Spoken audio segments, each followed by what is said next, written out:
ಎಲ್ಲರಿಗೂ ನಮಸ್ಕಾರ ಸ್ನೇಹಿತರೆ.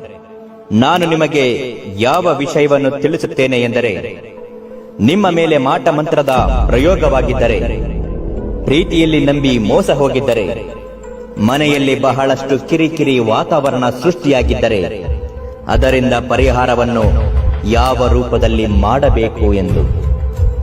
ಅದಕ್ಕಾಗಿ ಇರುವುದು ಈ ಅಘೋರ ನಾಗ ಸಾಧುಗಳ ವಿಧಿವಿಧಾನಗಳ ಮಹಾಪೂಜೆಯ ತಂತ್ರ ಮತ್ತು ಇದರಿಂದ ಫಲ ಹೇಗೆ ಸಿಗುತ್ತದೆ.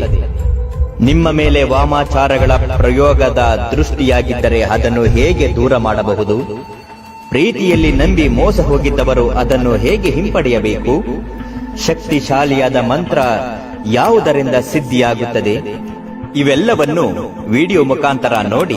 ಹಾಗೂ ನಿಮ್ಮ ಯಾವುದೇ ಘೋರ ಗುಪ್ತ ನಿಗೂಢ ಸಮಸ್ಯೆಗಳು ಇದ್ದರೂ ನಮ್ಮ ನಂಬರಿಗೆ ಒಂದು ಕರೆ ಮಾಡಿ ಶಾಶ್ವತವಾದ ಪರಿಹಾರವನ್ನು ಕಂಡುಕೊಳ್ಳಿ.